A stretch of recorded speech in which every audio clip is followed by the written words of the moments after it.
You are lying in a room you do not understand. The ceiling is enormous. The faces above you are too close. Someone is speaking, but the sounds are not words yet. They are music, rhythm, warmth, warning. Your hands move, but you do not know they are your hands. Your stomach hurts, and the entire universe becomes a crisis. Then someone lifts you, and the universe becomes safe again.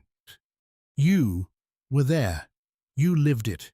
You cried, stared, reached, listened, learned, and survived. Your brain was working at terrifying speed, building connections by the million, trying to understand gravity, voices, hunger, faces, distance, pain, comfort, and the strange fact that people keep disappearing behind blankets and then returning like tiny gods. And yet, almost all of it is gone. You do not remember your first meal.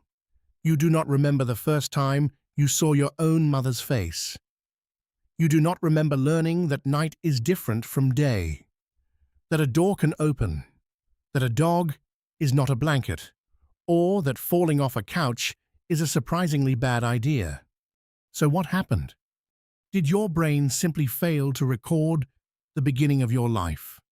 No, wait, absolutely not. That is not what really happened. The beginning of your life was not empty. It was not a dark room before memory switched on. Babies remember, they recognize voices, they learn smells, they notice patterns, they can be comforted by familiar sounds, they can even learn expectations before they have words for anything at all. The mystery is not whether babies have memory. The mystery is why those early memories do not survive as stories. Because when people say, "I do not remember being a baby," they usually mean something very specific. They mean they cannot close their eyes and return to a scene. They cannot say, "I was 2 years old, standing in the kitchen, wearing blue socks, and my father laughed." They cannot place themselves inside a clear, personal memory with time, place, meaning, and a self at the center. That kind of memory is not just storage, it is architecture. And in the first years of life, your brain was still building the house while trying to live inside it. This is not just a guess. Modern research has actually observed this pattern. Young children can remember events for a while, sometimes very clearly.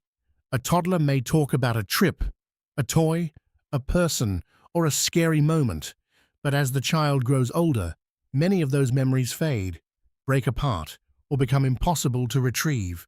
The memories were not imaginary. They were unstable. It was not absence. It was instability. One reason is the hippocampus, a small but crucial structure deep inside the brain. It helps bind experience into memory. It connects where something happened, when it happened, who was there, and why it mattered. Without that binding, life becomes a pile of impressions rather than a story you can return to. In early childhood, the hippocampus is still developing. It is active, but it is not finished. It can help form memories, but it does not always preserve them in the durable, adult-like way we expect. So, your first years were not erased because nothing happened. They faded because the machinery that turns experience into lifelong autobiography was still under construction. But that is only part of the answer. Because memory is not just brain tissue, memory also needs language. Think about how you remember yesterday. You do not only see images, you narrate them. You say, "I went there, I felt this, then that happened." Language gives memory handles. It lets the mind label events, organize them, repeat them, and share them with other people. Before language, your life was intense but difficult to file. You felt hunger, but you did not think, "I am hungry at 7:12 in the evening," and this is similar to what happened yesterday. You felt fear, but you did not name it. You saw faces, but you did not build a full sentence around them. Without words, many experiences stayed closer to sensation than story. It was not forgotten because it was meaningless. It was forgotten because meaning had not yet learned to speak. There is archaeological evidence behind this broader idea. If we look at humans as a species, human memory did not evolve mainly to preserve perfect footage of the past. Ancient humans did not need a beautiful internal museum of every moment they had lived. They needed memory that could help them survive. Where is water? Which plant made someone sick?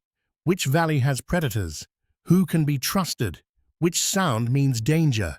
Which face belongs to our group? For prehistoric humans, memory was not a diary. It was a survival map. And that is still true inside you. Your brain is not a camera. It is a prediction machine. It keeps what helps it understand what may happen next. It compresses, edits, connects, and sometimes discards. This sounds rude, but your brain has never been especially sentimental about raw data.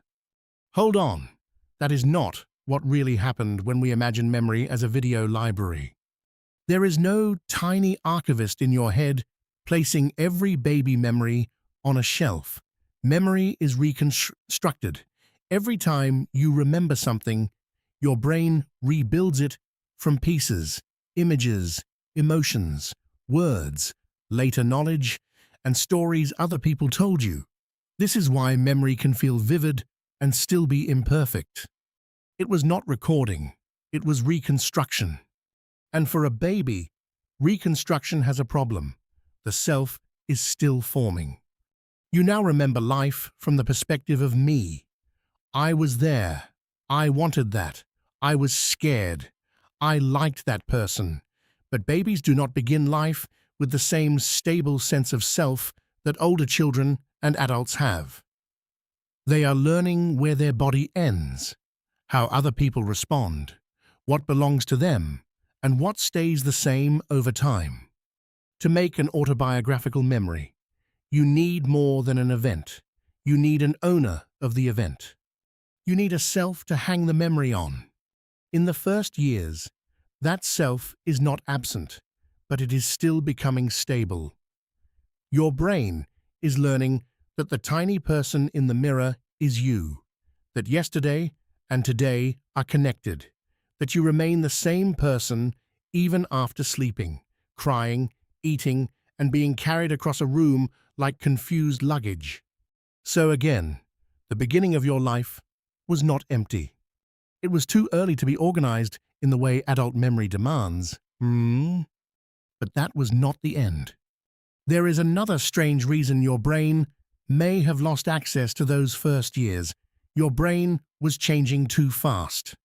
In early childhood, the brain grows with astonishing intensity. New neurons, new connections, new pathways, new skills. This growth is wonderful, but it can also disrupt older memory systems.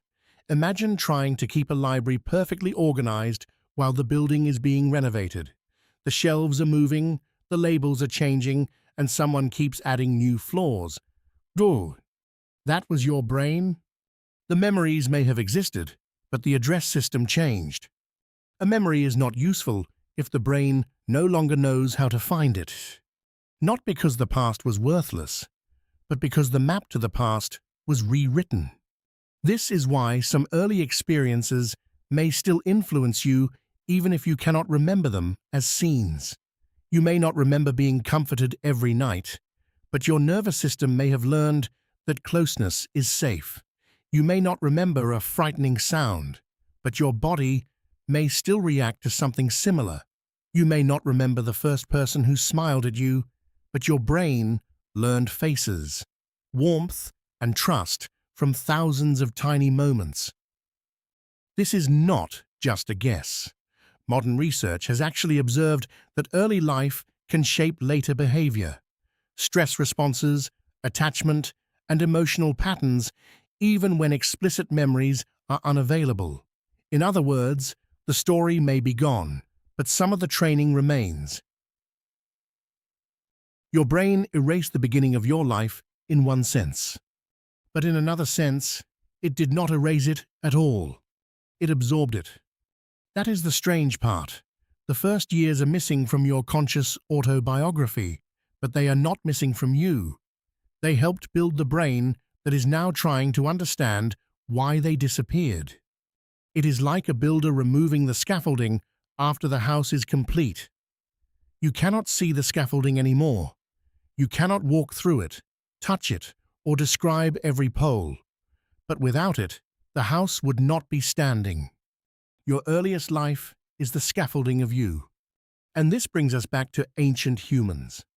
For most of human history, nobody wrote baby books, filmed first steps, or stored childhood photos in a cloud account. A child's early life existed in bodies, habits, faces, songs, scars, and shared memory. The group remembered what the individual could not. Parents, grandparents, siblings, and others carried the story until the child could carry stories alone. That was not weakness. That was human design. Human beings are not born finished. We are born unfinished on purpose, or at least because evolution made a very risky bargain. Compared with many animals, human babies are helpless for a long time, but that helplessness gives the brain time to adapt to the world it is born into. Its language, its people, its dangers, its food, its climate, its rules. A deer stands quickly because it must run, so a human baby waits because it must learn a universe. This is not just a poetic idea. It is one of the great trade-offs of our species. We arrive vulnerable, but flexible, weak at birth, but capable of absorbing culture, unable to survive alone, but built to become part of a group that remembers, teaches, warns, and protects. It was not early incompetence, it was long preparation. So your brain did not preserve the beginning of your life like a documentary because that was never the main job.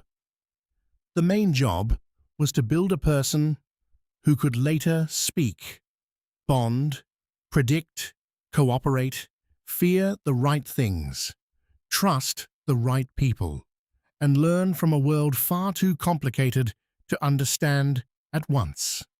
The cost was childhood amnesia. The benefit was becoming human. And yes, that is a strange deal. You lost the first chapters so the book could keep writing itself. Today, you may have a few scattered flashes from early childhood, a room, a toy, a smell, a hand, a fear that seems too large for the tiny scene around it. Some people remember earlier than others, and culture, language, family storytelling, emotion, and repetition can all affect what survives. But for most of us, the true beginning is gone. Not because it did not matter, because it mattered before you had the tools to keep it. Your first years were not a blank page. They were wet paint. They shaped everything. But if you try to touch them now, the image smears. So the next time you panic because you forgot why you walked into a room, be a little kinder to your brain.